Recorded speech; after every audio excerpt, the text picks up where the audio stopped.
All right. So we can get started now. Welcome everybody. So just sprung on me. Right here, we're here for Campaign Finance, Media, and Democracy. This is a whole thing on that. Right here we got Daniel Weiner.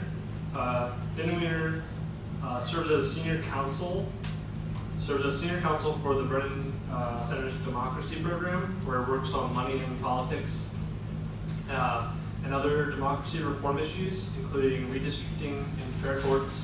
He's an author and co-author of several nationally recognized reports, including Stronger Parties, Stronger Democracy, Rethinking Reform, and Citizens United 5 years later, as well as, wow, I think I actually used you in my paper. I don't remember that. That's hilarious. There's no such thing as a bad citation. I know, right? He also recently wrote a law review article, Electoral Integrity in Campaign Finance Law.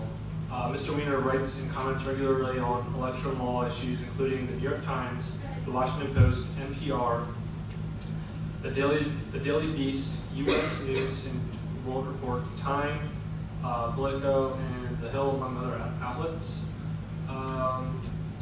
Mr. Weiner received his JD degree in common law from Harvard Law School in 2005. That's pretty much it. Okay. Thank you. One other key point is that I am related to this university by marriage. My husband graduated in 2000, so it's a real pleasure to be here today. And I am going to speak to you about money and politics, and I'm going to try not to stand in front of my PowerPoint. So that's like half the battle, right? Okay, so American elections are $1 billion business. The federal elections in 2016 cost $6.5 billion. But I want to get one thing clear as we start. $6.5 billion, that's a lot of money. However, it's less than we spend on, and you can see, oh sorry, before I go that, so you can see here the breakdown of what it's spent on, and this is a conference about media. You can see it's about 44% media, and then, you know, the next biggest chunk right there is a kind of general outreach and stuff like that, fundraising, salaries, etc. But media is still a huge part of it. Those are the ads you see. I would note, though, that media spending as a percentage of the overall spending is going down, and that's partly because of the advent of the internet, and because internet advertising is both more annoying and cheaper than television advertising, and worms its way into your brain faster. So, $6.5 billion seems like a lot of money, but it's actually less than we spend on Halloween candy, manicures and pedicures, love those, and potato chips. I used to eat a lot of those, and I'm trying not to now. So the point is that we should be more worried about where the money is coming from and what it's being used to influence than we should be worried about this sort of overall top line trend. And as you can see here, actually, the amount that we're spending in federal elections, and when adjusted for inflation, is not really going up. Those shorter bars are midterm elections. The longer bars are presidential elections, and the red represents the presidential race. So you see, actually, overall, when you hear get money out of politics, there's so much money in politics, the total amount of money in politics is not actually going up by a huge amount. And so that's your bottom line, but where the money is coming from is changing, and that's most of what I want to talk about today. So, we at the Brennan Center and in the world generally, we track 3 types of election spending. We track spending by candidates campaigns, and those signs out there you see for Jess King or Lloyd Smucker, that's candidate spending for the most part. We track political party spending, Democrats and the Republicans primarily. Again, you're probably seeing a lot of that out there, vote Democratic, vote Republican, it's pretty traditional. But then we also track what is much newer, which is quote unquote outside spending. And that is non-candidate, non-party spending, and that comes from PACs, political action committees, super PACs, which of course you hear about a lot in the news, and others including dark money groups, which don't disclose their donors, which I'll talk about in a minute. So you can see candidate spending is not going up. In fact, it's going down. somewhat. That 2000, you see the midterm trend, it went up a little, and then it went back down in 2014, and you see the presidential, again, is the red, it's going down. Now, that decline in 2016 may be in part from the fact that President Trump ran an unorthodox campaign that spent less money, but you can see that in the midterm trend, it's also going down. So it's not just that Trump is different from everything else. Political party spending is a little bit more erratic. You see it's going up and down in the midterm races, the blue, and it's inching up in presidential races. But it's been more or less flat, particularly these later charts are not adjusted for inflation. So if you adjust for inflation, political party spending is kind of flat. So if that's happening, this is what's going on. This is outside spending by super PACs and other groups. I think it says super PAC spending trends in billions, but it's actually all outside spending. And you can see in 2000 you had almost none, 2008 more, 2010 more. What happens in 2010? The Supreme Court Citizens United decision. So you see the outside spending from 2010 is almost as much as it was in a presidential year in 2008. And then, woo, 2012, 2014, and then 2016, it is huge. So that almost all the increase and almost most of the change we are seeing in spending patterns in American elections right now comes from these outside groups. So what kinds of outside groups am I talking about? So the one you hear the most about is super PACs. Super PAC is a political action committee. That means it's an organization founded and run for the express purpose of electing candidates. But it's a political action committee that does not make direct contributions to candidates or in theory work with them, although we'll get to that later because that's not really true. Because of that, the Supreme Court and lower courts have said super PACs can raise unlimited donations.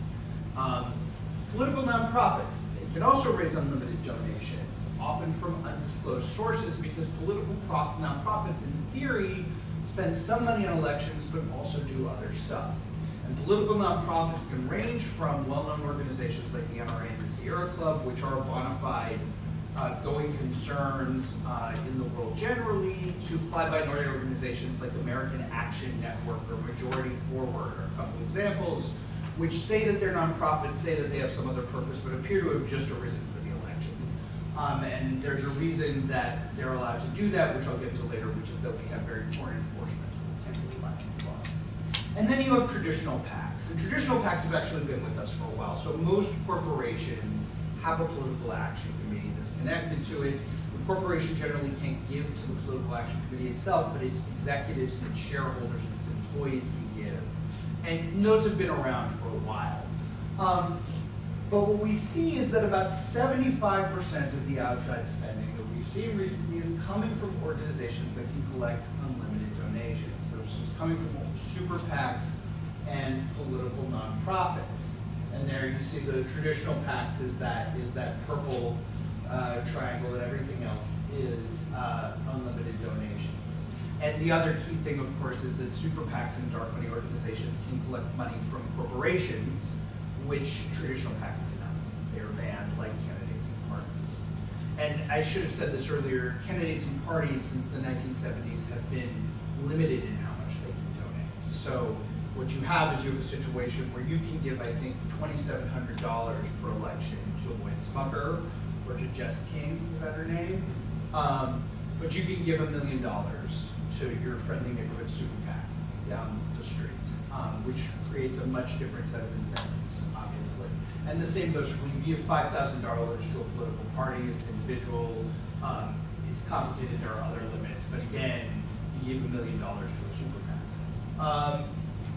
Okay, so because you can give so much to super PACs, it shouldn't come as any surprise that they are funded by a very, very small group of donors. In 2016, they spent about $1.1 billion. 67% of that amount came from 100 donors, 100 individuals and entities. The top 10 peeps, gave almost $400 million. So that's your Tom Steyers, your Sheldon Adelsons, your Koch brothers, who you probably heard about. And it's not just, there's the media, and I like to be upfront.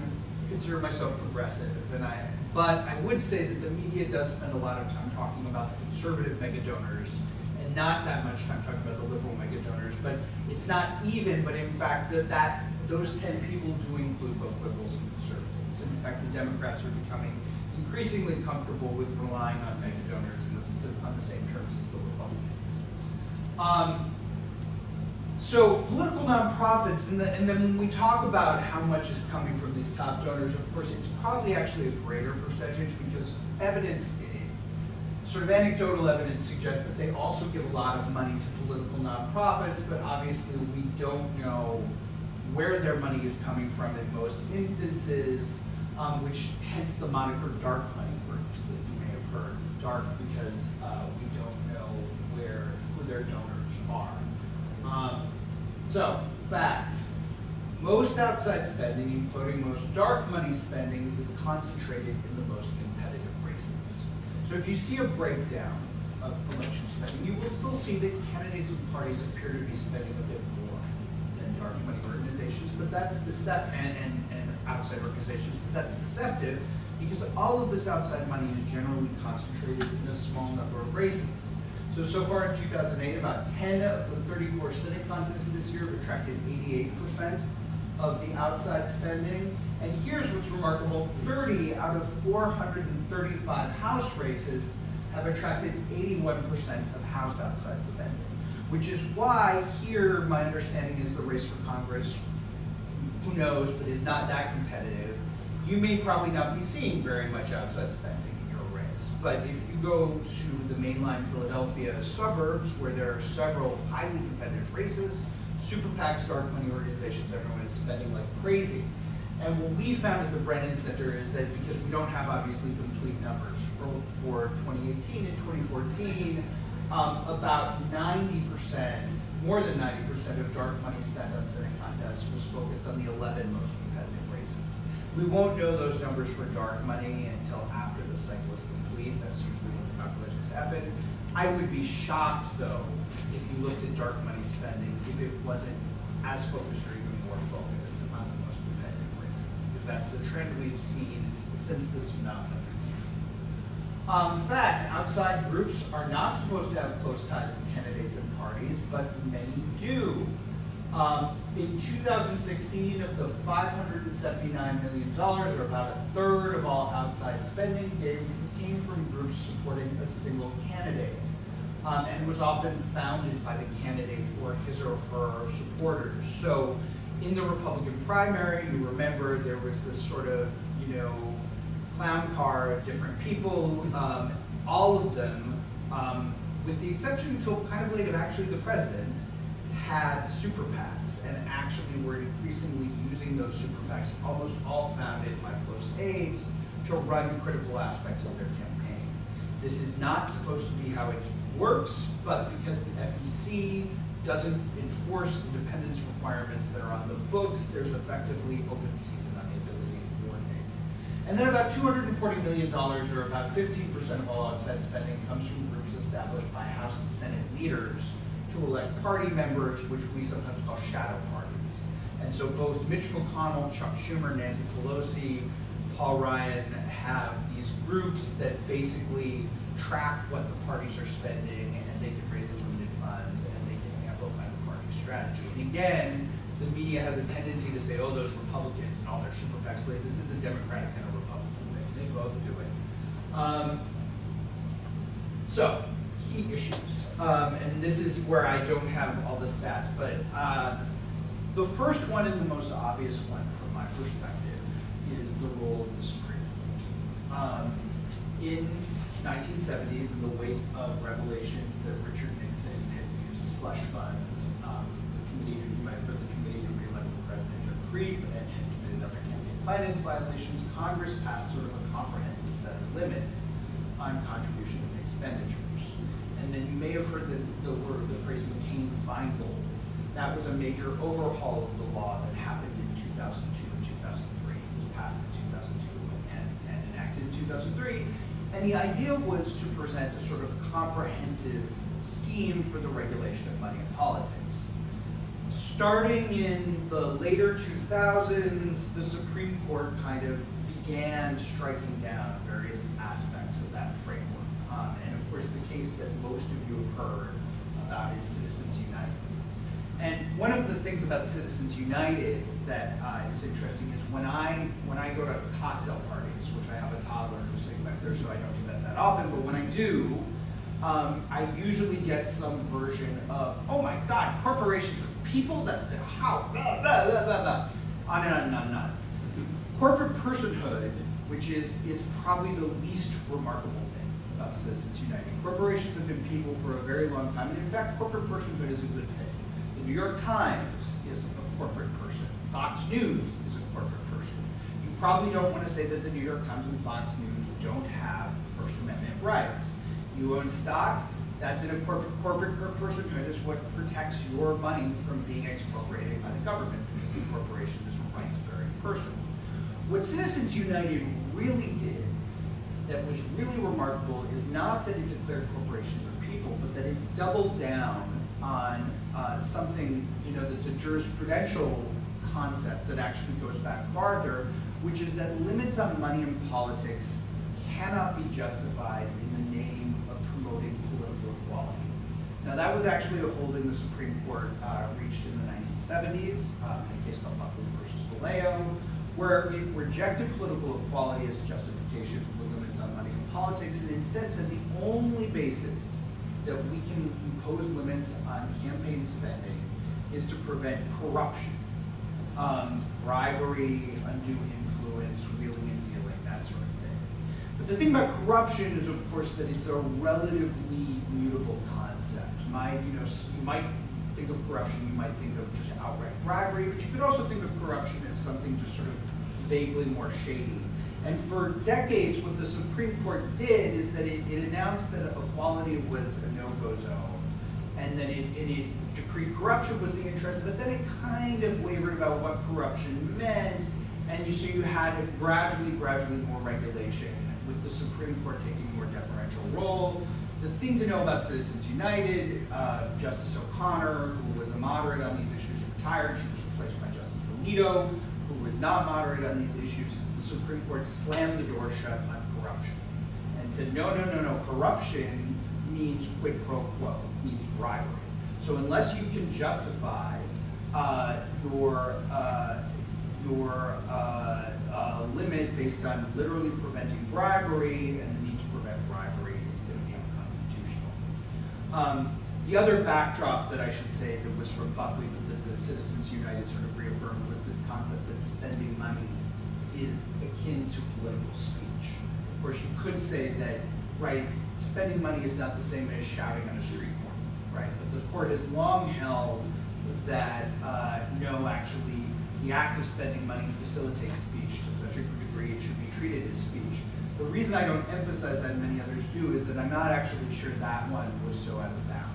Because honestly, you can say that, well, money isn't literally speech, but money facilitates speech. Again, we have the New York Times and Fox News. I'm not sure you would want to say they can't spend money on speech. So that's another debate you make here in the media, but from my perspective, what really matters about this is the corruption justification was radically narrow. And it was reaffirmed that political equality was not an acceptable rationale. And that actually puts us at odds with most of the rest of the world. Most of the rest of the world, when they conduct our election, most other advanced industrial democracies have comprehensive limits on how much money can be spent. Because if you think about it, just as people shouldn't be allowed to cast more than one vote, there should be some parity in how much we can each spend on elections. And that's how they do it in Canada, that's how they do it in most of Europe and most of Latin America. So the Supreme Court took us on a very different path from what most of our peer democracies have practiced. So, the internet. This is the other huge trend that we're seeing in campaign finance. I'm old, not that old, but I'm old. So I still remember, I grew up pre-internet. When I was y'all's age in college, I had to trudge to the library and log into my account and do that. And so the world from when I was doing this, of course, completely changed, but the laws were mostly written when I was trudging to the computer center to log into my email account. And what we have now, of course, is we have the explosion of social media, we have the explosion of data mining, so it's much easier to find a huge amount of information about you. I'm sure you hear this all the time, but everything you do on the internet is basically public. And internet advertising is actually quite cheap. I don't have specific figures, but it can literally, you can reach thousands of people for literally hundreds of dollars. Which, in contrast to if you want to run a TV ad, you're spending, thousands, if not tens of thousands of dollars. And the other thing about internet advertising is that you can spend very little money and you can micro-target. So if I want to say reach 22 to 25-year-olds in Lancaster who look like they might want to buy Subarus, like that's something Facebook will let me do. But what does that mean? One of the implications for it means, again, is that these sort of obsessing about top line money figures, right, for campaign finance is probably somewhat misguided, because the internet has made it so that in fact you don't need to spend as much money on your media, at least, to get elected. But it still can have a big impact. Another thing it's meant, which you may have heard in the news, of course, is that internet advertising is particularly easy for people outside of the United States to place. So what the lack of regulation of the internet and the loopholes for the internet has done is it's created an opening for foreign actors to try to influence our elections. And that's what we saw in 2016. Because the regulations that mostly exist just don't cover the sorts of communications that we see on social media and on the internet right now. So one of the big issues, and this is actually one where Democrats and Republicans agree that you're going to see in the next Congress, is how do we deal with this problem? We don't want to start making everyone who blogs, file a campaign finance report, but there has to be some way of tracking this to know whether foreign powers and foreign actors are trying to spend money on our elections. And that, by the way, is legal. Like one of the other background campaign finance rules is foreigners are not supposed to be able to spend money on our elections. So that is going to be a huge issue going forward for our campaigns. The future of the political parties. So I have written a lot about party fundraising and the role of the parties in our democracy. And what you saw from the charts that I presented before is, of course, that party fundraising is kind of static, even as super PAC fundraising is going up. And the parties are increasingly shifting towards relying on these kind of shadow party organizations that are basically super PACs, but that quietly coordinate with them. When you talk to people in DC about this, what you tend to hear is like, everyone actually agrees that you all may find the parties distasteful, but the reality is the parties have always played a very important role in our democracy. And structurally, they've been sort of a vehicle to get people into the political process. So unlike a super PAC, which basically has a mega donor and then bombards you with ads, or at most may send out door knockers to your door to remind you to vote, the parties have traditionally offered opportunities to volunteer, they're more reliant on small donors, and they're more drivers of grassroots politics, and they have taken on most of the get out the vote. So in terms of actually increasing participation. So the decline of the institutional parties is a problem in as much as the super PACs that are replacing them are not driving grassroots democracy in the same way. When you talk to folks in Washington, what they tend to focus on is not that. They tend to focus on the idea that the parties are sort of moderating forces. That, Mitch McConnell supposedly keeps Ted Cruz, or Chuck Schumer supposedly keeps Elizabeth Warren from going off the deep end. If you look at our politics right now, that doesn't seem to compute that much. That doesn't seem so. I'm very skeptical of the sort of establishment narrative that we should worry about party decline because the parties are moderating forces or interested in governing, because increasingly I just don't see that. But they are vehicles for getting more people in the political process. So you want to ideally channel more money into the parties than into super PACs. And that actually might necessitate some deregulation, because unlike super PACs, parties are still subject to very, very strict rules. And one of the things that people who sort of advocate for campaign finance reform like me need to get our heads around is that in some instances, actually the reform might be to make it easier to spend money, even as in other cases we might want to have more regulation. Status of the media. So I've presented to you the framework for how we regulate campaign money. And the assumption there has been, well, it's very easy to distinguish between campaign speech, campaign ads, and other types of expression that are at the core of our sort of democratic system of governance. And the media is a good example. Citizens United, interestingly enough, arose not because the group Citizens United wanted to spend money on the ads that you see, or Citizens United, they gave this message. They wanted to promote a movie, a very bad movie, actually, that was attacking Hillary Clinton, and that was kind of a hit job in response to Fahrenheit 9/11. So they wanted to promote this movie, and they wanted to run ads promoting the movie. And what the government could have done, what the FEC could have done, is said, okay, well, you want to run these ads. They're Hillary's obviously running in the presidential election. But what we long said is that, well, but there's all of these rules. We're not going to apply them to, quote, the media, because the media plays a special role in our democracy, and whatever regulation might be justified in other circumstances, it's too risky to restrict the media. Unfortunately, the FEC, the agency, the Federal Election Commission, said no. That's regulated, and that's how that got up to citizens of the Supreme Court. And then later on, there was an unfortunate exchange where the Solicitor General maybe conceded that, oh yeah, you could ban books in the name of doing this. So the literal book banning came up. But the reality is, you got this incredibly expansive decision that could have been decided on much narrower ground, which was that Citizens United constitutes a sort of media and should have been entitled to the media exception.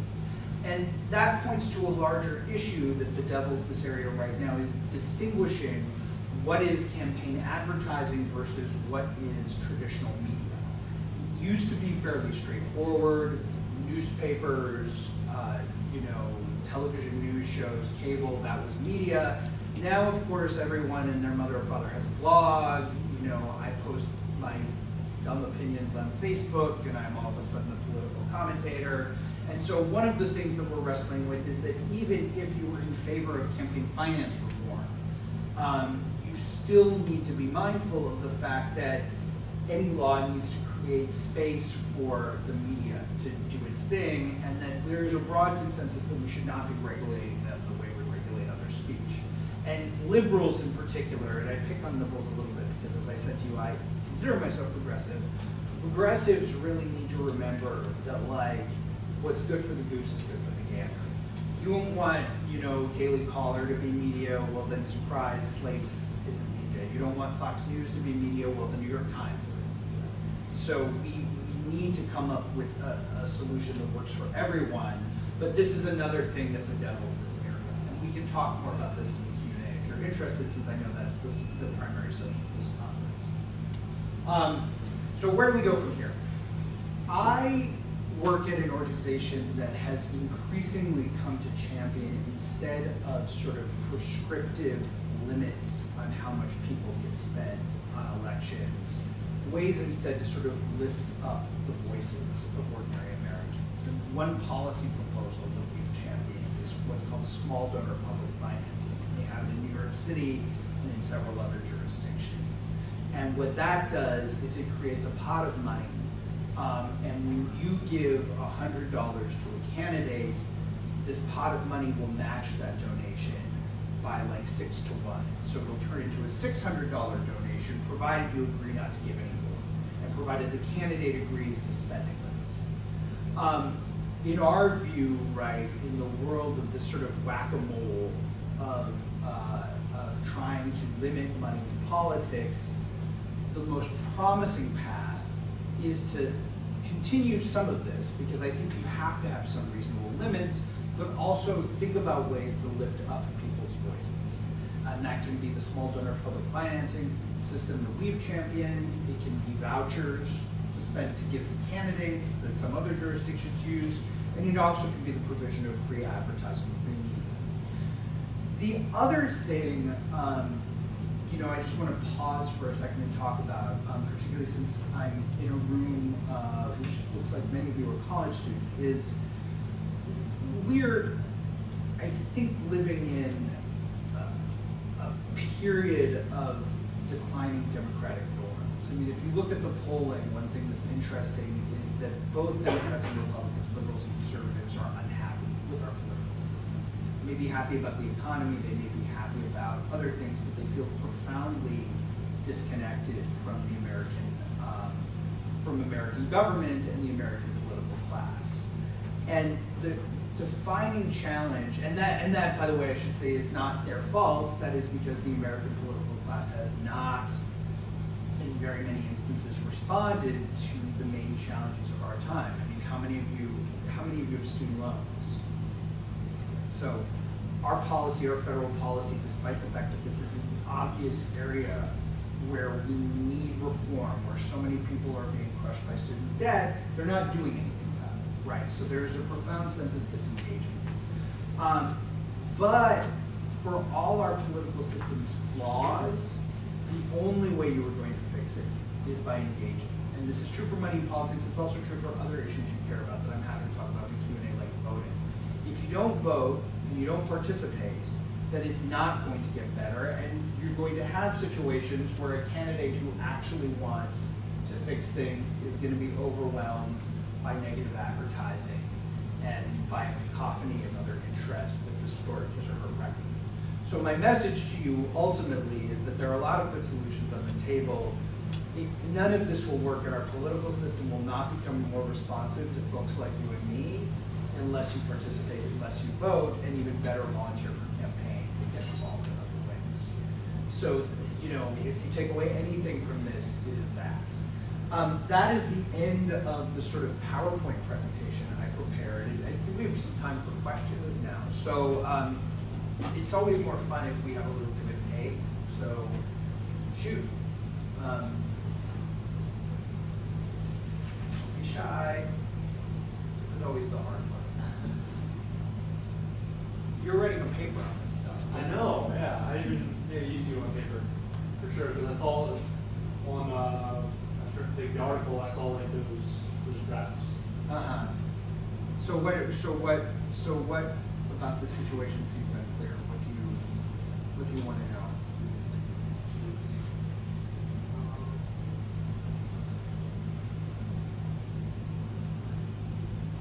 Alex is never short for words. Yeah, right. No. Want me to go? Yeah, sure. No, that'll be less work. Yeah, I always look to her for. When it's limited to $2,700 for an individual, but not to a corporation, do you think that amount should be increased? Because if a corporation is going, obviously they have more money, obviously they have the accountants, they're going to find a way to distribute the money and not get in trouble. How much do you think would be? Yeah, that's a really interesting debate. So you actually have different schools of thought. One would say that $2,700 for most people is already a lot of money.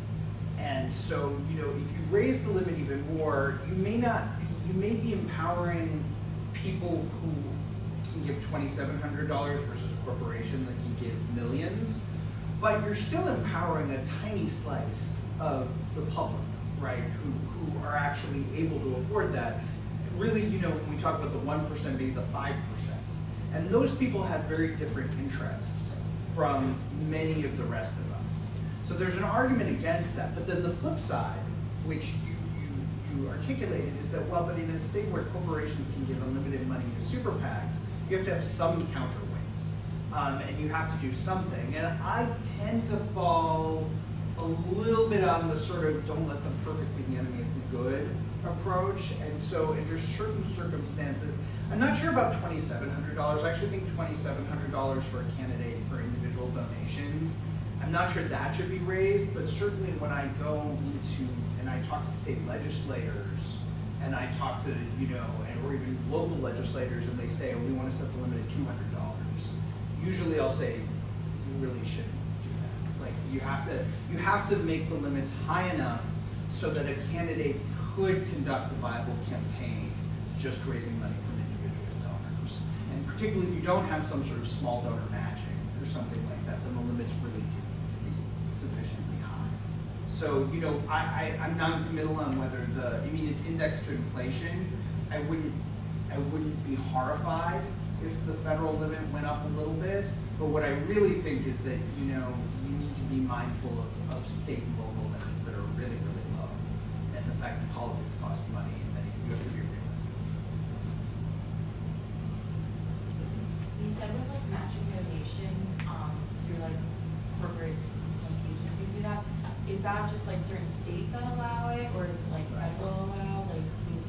So one of the things about American elections that's interesting, and I worked at the Federal Election Commission, which is our regulator, which is evenly divided between Democrats and Republicans, which is why it doesn't get beat up. But delegations from Europe used to come in to talk about American elections, and often from Scandinavia. And we would sit them down and be like, well, in the United States, actually there are federal elections and state elections, and elections are conducted by about 10,000 different election administrators. Many of them are actually partisan officials who are on the ballot, and they all have their own rules.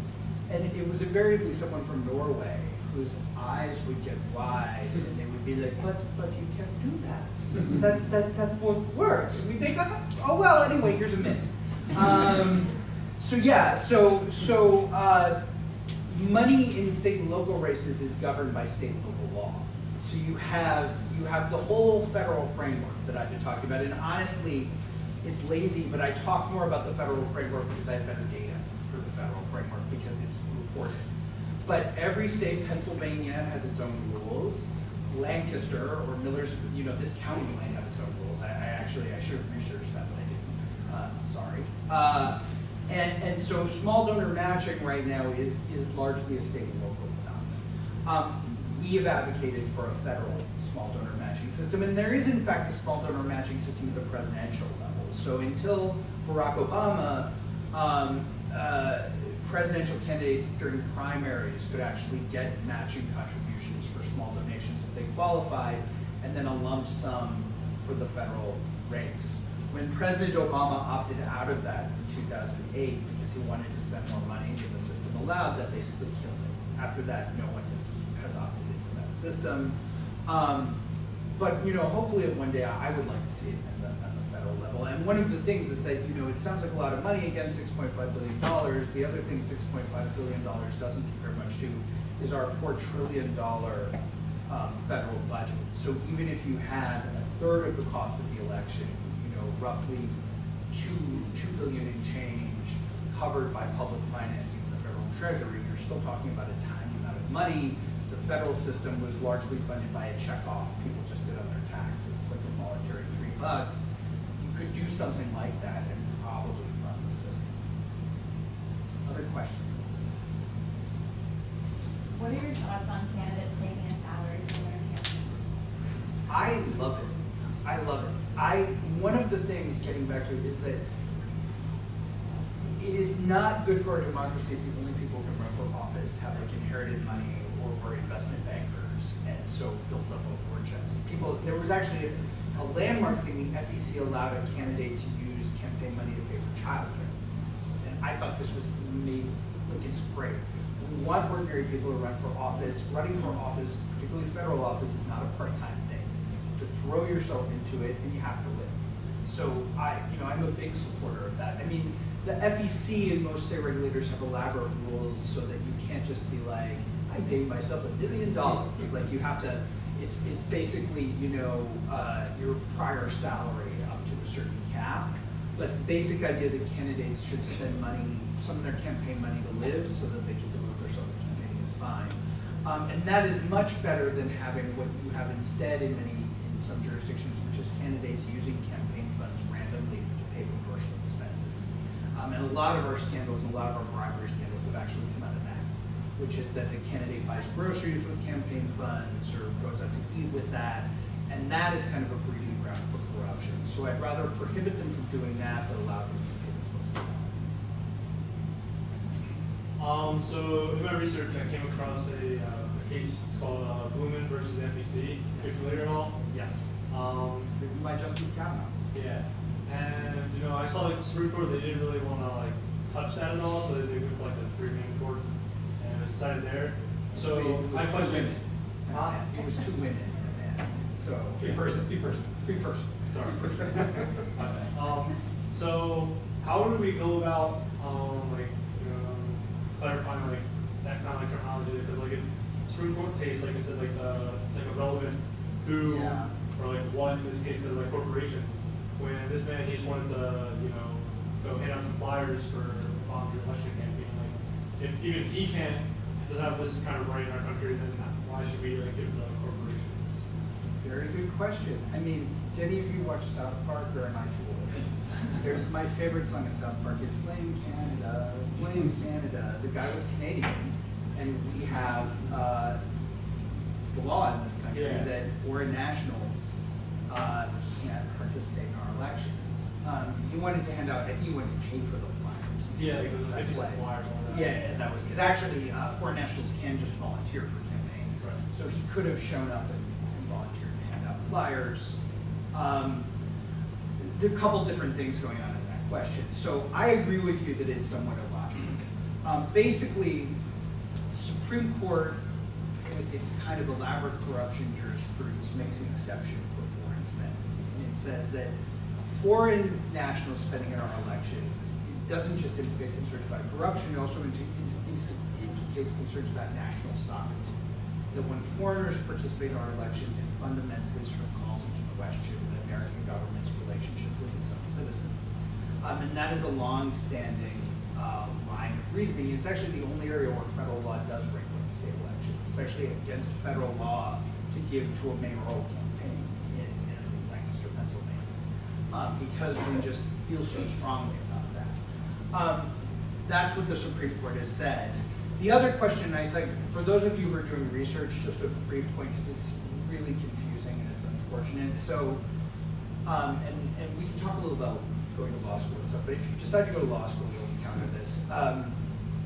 In most instances with federal courts, you have a federal trial court and an appeals court, and then they can seek certiorari from the Supreme Court, which doesn't have to grant it. But in a variety of contexts, for reasons that were varied and complicated, Congress has sometimes said, no, instead of that usual trial court, Court of Appeals, Supreme Court, challenges to this statute, right, are going to go to what we call a special three-judge court, which is usually one judge on a Court of Appeals and 2 district court judges. They're going to hear the case in an expedited, and then there's going to be what we call an appeal as of right to the Supreme Court, which means that unlike the vast majority of cases, the Supreme Court can't turn it down. So Blumen was an appeal as of right. And what the Supreme Court does usually, if it agrees with the lower court decision in that case, is that it summarily affirms. It doesn't write an opinion. If it disagrees, it usually writes an opinion. But I realize it's confusing to see that. So when you see those 3-judge cases, because McCain-Feingold and the original Figure are one of those statutes that allow for 3-judge courts. So that's why you're seeing that there, even though you might see trial cases in other instances. I'm from the economics department, and I think economic studies generally indicate that money doesn't move the needle very much on elections, but I don't think politicians read the econometric studies. So my fear isn't that people are buying elections, but they are buying access. You know, so it what- kind of comes down to what does the Supreme Court consider corruption? I think you're definitely right that they're buying access, and I think that the data is definitely less clear than many people pretend about whether money buys elections. One of the things that I think is interesting is that we tend to focus the laser on the presidential race because that's what we all think about all the time. And I think there's a pretty strong case for the idea that you need a floor of money to run for president, but beyond that, there's vastly diminishing returns, and that may even be true for Senate elections. In Florida right now, we have a Senate election with Rick Scott, who's the governor, who is spending God knows how much of his own money and is behind in the polls, because as long as his opponent has enough money, there's diminishing returns. Where we see actually money have the greatest impact, and unfortunately it's also the least studied, is at the state and local level. So you go vote, as you all are going to do, and you vote for, you Lou Barletta or Bob Casey, maybe Lloyd Smucker or Jess King, and then you're like, oh, and then there's all these other people and races. And it's there where you might have seen a sign that said about your local state senator, don't vote for Senator Smith, she hates babies, or something, or wants to kick puppies, and you might think, I don't want to vote for a puppy kicker, and so you'll vote the other way. So a lot of our data shows that that's where money has the biggest impact. So like in Utah, for instance, payday lenders funneled dark money to get a guy elected attorney general, and he immediately deregulated payday lenders. And he certainly thought that was valuable. And there is some empirical data that suggests that level it is. But I agree on federal races, it's almost more of a perception thing than it is a reality thing. So did the shift from traditional PACs to super PACs and political nonprofits happen as a result of Citizens United, or were they from? Great question. So Can you repeat the question? the question was, did the shift from traditional PACs to super PACs and groups that can spend unlimited funds happen as a result of Citizens United, or not? Is that fair? So that's a good question, because when people like me get up, we usually do this sort of before Citizens United, after Citizens United thing, and I did it here a little bit because it's somewhat true. It's largely true. Citizens United changed the legal landscape and made it much easier to spend huge gobs of money from individual sources in elections on direct election advertising. But it is true that corporations could, and other sort of shadowy groups, could spend money for certain things even before Citizens United. So in the 2004 election, there was an organization called Swift Boat Veterans for Truth. John Kerry ran largely on his military record, and they pounded the heck out of him, questioning that.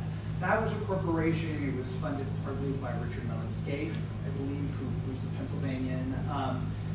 That they were not allowed to spend money to say don't vote for John Kerry, and they weren't allowed to spend any money opposing him within the 60 days before the election or before the convention. But they were allowed to spend money to soften him up 6 months in advance. So they were always allowed to do that, but the shift to sort of having these organizations play such a central role in our election, and to really be used as conduits for a sort of handful of billionaires to spend hundreds of millions of dollars, that is the result of Citizens United, which made it much easier, and then also sort of signaled a larger culture shift. So what's the benefit of maintaining traditional PACs then? That's it's great questions. Like that is something that has puzzled a lot of us for a long time, is that now that corporations can give unlimited money to super PACs, why the heck do they still have their PAC that gives $500, $1,000 to congressmen here and there? But in fact, traditional PACs have held their own. I mean, they're still very common. I think part of it is that super PAC spending and sort of other spending is problematic if you're a for-profit corporation, right? So I grew up in Minnesota. In 2010, the Target Corporation gave $400,000 to a guy running, to a group backing a guy running for governor who was rabidly anti-gay marriage. They gave the money because he was also rabidly pro-deregulation, and they wanted to be deregulated. But Target has marketed itself as very pro-gay rights, as very gay-friendly, and they got raked over the coals, boycotted. It was a nightmare for them. So this whole realm of sort of spending is very fraught for corporations, but at the same time, they want to be able to do some of them. They want to sort of make symbolic gestures towards various candidates. And so traditional PACs have continued to be a vehicle for that, and not just for for-profit corporations, also non-profit corporations. So the Sierra Club has a PAC, and it gives money that way. And They actually do spend a fair amount of money. I mean, it's in the millions of dollars, and they do it in the open and it's still accepted. So that's why that phenomenon has continued, much frankly to the surprise of a lot of us who thought after Citizens United they would just disappear. I'm curious, given the recent changes to the Supreme Court, any hope for Citizens United being overturned or going away? Nope. Is that going to happen in our lifetime? Well, Maybe, but I don't know. their lifetimes, maybe. Maybe their lifetimes. My lifetime, yeah, you know, it depends So- on my toddler. I would say no. I think Justice Kavanaugh, actually is not much of a change from Justice Kennedy on this. This is one issue where I think they're about the same, but Justice Kennedy was very anti-money politics regulation, and I imagine Justice Kavanaugh would too. So the follow-up was, so if this doesn't go away, and media spending seems to be maybe decreasing in the future, we'll spend less on traditional media and more on kind of social More on media. outreach, probably. So the millions and millions that come into campaigns will increasingly go for what reason? Go for influence. I mean, this is already there. I mean, it's, Right. Where's the, It's why a would really you- fascinating question. So you've always had the phenomenon of politicians amassing these war chests, right? And they've been doing that for a long time. And in fact, they used to be able to keep the money, and Congress changed that. That's a question I've been asked too. 'Cause I wasn't Yeah. sure. So what happened? So it Your used to be rates that they, already once they retired, they could just write themselves a check. There was a great movie starring Eddie Murphy in the late '90s called Distinguished Gentleman, where he plays a congressman, and it's all about keeping the money that they raise for their campaigns. But Congress changed that, so now they cannot keep the money. They can give it to charity. They can give it to another candidate. Most of the time, they amass these war chests to plan for another run for office. So congressmen or congresswomen frequently are planning to run for governor, so they'll amass a war chest for that. You know, there was a great article, Senator Gillibrand from New York, who's like 50 points ahead of her opponent, has raised $20 million for her reelection campaign and spent like none of it. I wonder why. You know, she's getting ready to run for president. And the fact is that it still is going to cost a lot to run campaigns. So one of the interesting things is that outreach and data, the cost of that is going up. So it's cheap to post an internet ad, but to get a huge download of everyone who might want to buy a Subaru and owns a pub and is therefore likely to vote Democrat is incredibly expensive. And so they still need a lot of money. They're spending on data. Yeah. They're going to spend on data, they're going to spend on outreach and door knockers. I mean, I don't think we're going to enter a time anytime soon when federal elections are cheap, per se. And that's understandable. You're trying to get, 50 to 60 million people to all go do something. Like, it's not easy to get them to all buy a brand of toilet paper. It's not easy to get them to all vote for you. So I don't think that money is going to sort of disappear. But you are, I think, increasingly going to see these kind of war chests, and where people sit on the money for long periods of time and then use it as a source of power. And that obviously does give donors an opportunity for influence, because even if you can give to someone who's not necessarily up for re-election or doesn't have a tough election, but you're increasing their overall political capital. No pun intended. One other question real quick about coordination between PACs. Right. Just come back to that. Just say a little more about how they have to kind of keep a wall, a red wall. So the Supreme Court has long said that when you spend money on elections, it's speech. And after Citizens United, that speech can't be limited. But they've always made an exception for if you spend money on your own, but you do it because a candidate tells you to. So instead of giving the candidate the money, the candidate says, oh, you just go buy pizza for my office staff. That's what we call an in-kind contribution. And when you're buying advertising for a candidate, basically at the candidate's request or under the candidate's influence, we call that coordinated advertising, coordination. And so it's sort of a major back door if you're not allowed to give directly to a candidate, or you've reached your limit of how you can still give more by buying advertising for them or doing other campaign-related things for them. In theory, coordinated spending of that sort is treated like a contribution, and so even if a super PAC does it, it's subject to limits or prohibitions or whatever, because it's treated like a contribution to the candidate. But the rules about what constitutes coordination are very complicated. You know, it's like if you're a former employee and you have X conversation and you blah, blah, blah, it's like pages and pages of rules. And as a practical matter, the Federal Election Commission just doesn't look. So it's one of those, it's sort of analogous in some ways to the 501c3 rules. You know, you hear a lot, churches are not supposed to endorse candidates, right? But when they do, the IRS just is like, we're not going there. And that's sort of how coordination is treated, which is why you have campaigns working hand in glove with superPACs and others. So you've talked about it a couple times about how the FEC kind of just like takes a step back or whatever. Why do you, I think that's kind of a big question, like why do you think that is? And why do they not really get involved? You know, it's an interesting question. So the FEC is divided 3-3 between Democrats and Republicans. When the FEC was created and campaign finance laws were passed, Democrats and Republicans didn't sort along party lines on these issues. So Republicans were actually pretty pro-regulation, many Republicans. The Republican president signed the original law and actually also became Feingold. John McCain was a huge proponent of campaign finance. And there were many Democrats who hated this law, who, you know, wanted nothing to do with it. But over time, as the parties have demographically sorted, right, so that now like upscale white liberals are all Democrats, and upscale white liberals are the people who tend to most care about things like money and politics, the Democrats have become very pro-regulation, at least officially, sometimes honored in the breach, and the Republicans have become very anti-regulation, abetted, frankly, by the fact that Senator Mitch McConnell, who is the leader of the Republicans in the Senate, is passionately opposed to these laws. And so you have 3 Democrats, 3 Republicans.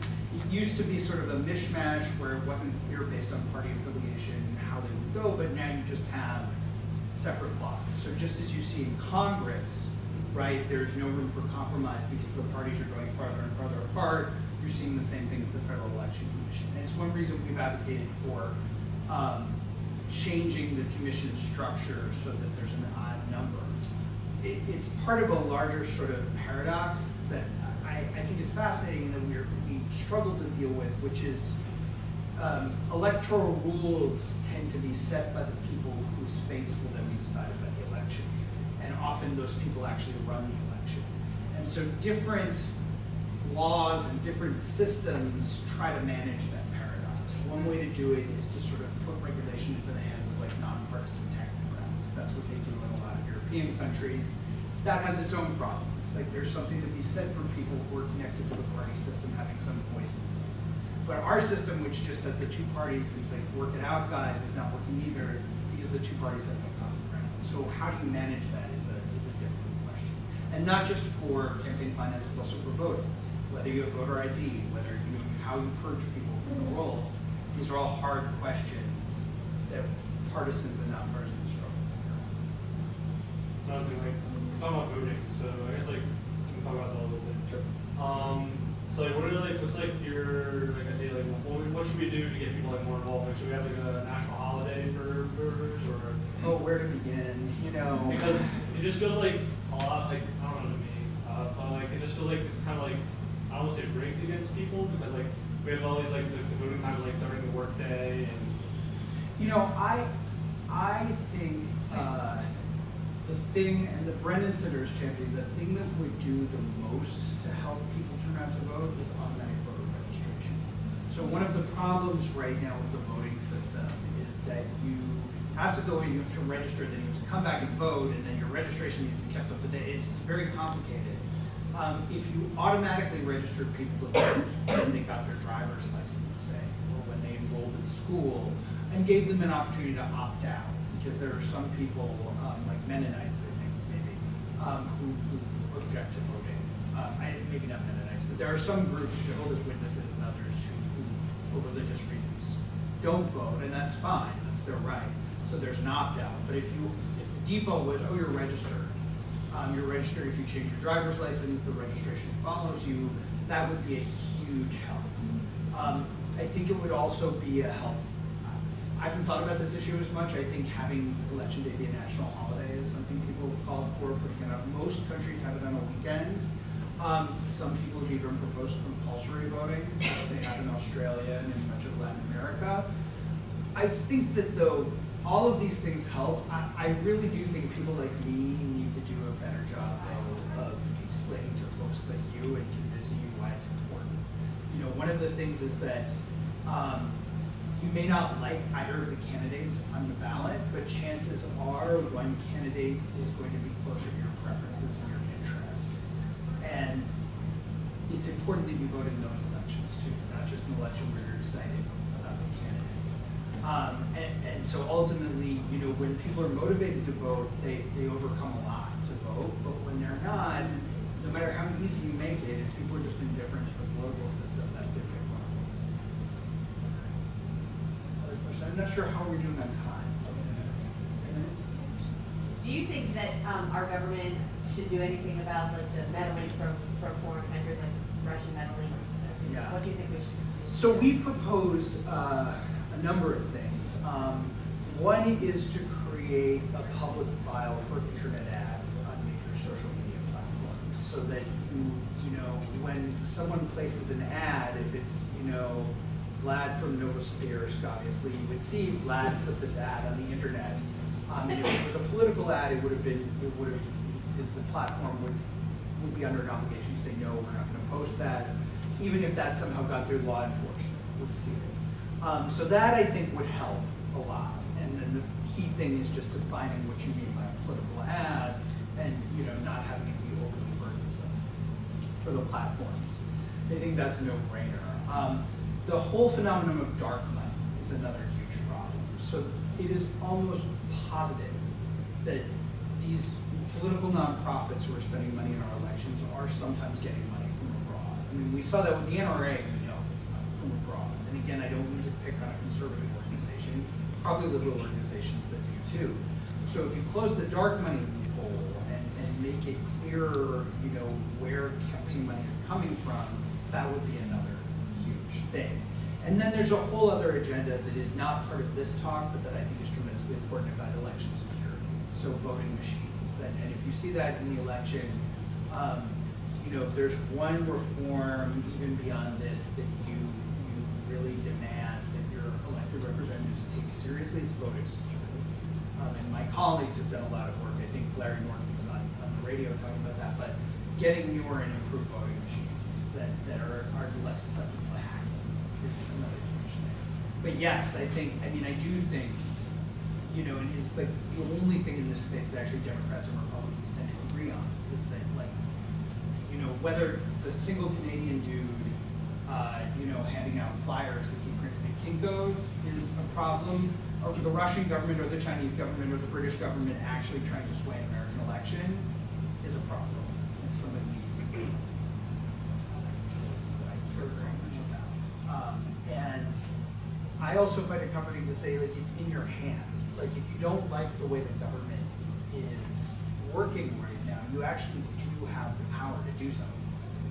You know, if you don't like the way Congressman Smucker is doing his job, you can go vote for his opponent and you might change something. I'm not telling you to do that.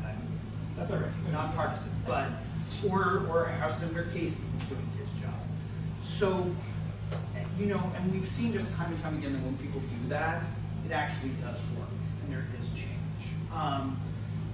And I just think that it's a scary self-fulfilling prophecy. If you give in to cynicism and if you just decide that you have no power in the political system, then that's exactly what's going to happen.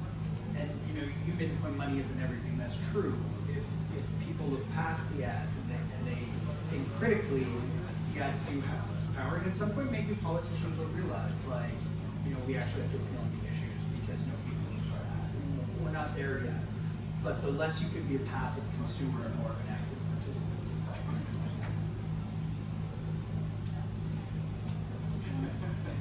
Anyone else? Do you want to give a plug for the Brennan Center for? Sure. Yeah. So let's actually end on. So how many of you are thinking that you might want to go to law school? So okay. So the Brennan Center is a nonpartisan law and policy institute that's housed at NYU Law School, and I'm happy actually either now or after the class to talk about the path to law school. It's important to remember that when you go to law school, you don't necessarily have a 2-year practice chase ambulances, although that's great. I love people who do that, but you can also do the stuff I do. We work on democracy issues, so increasing people's opportunities to vote, reducing the influence of money in politics, and also criminal justice reform. We're very committed to ending mass incarceration in this country and also finding the right balance between liberty and national security. So I strongly encourage you to go to our website. We have a lot of materials there with interesting stuff. We're a great resource for your papers. I also will leave my contact information if any of you have any questions. And we hire interns. So if you're interested in that, we do pay. We pay $15 an hour actually in New York and DC. So it's a great opportunity. And the one thing for those of you who might be thinking about law school, I would suggest is that you should not go straight to law school from college, but you should take some time to work at a place like the Brennan Center or something like that, so that you can make sure that the law is really a path. But I love it, and I think the work is important. Thank you very much.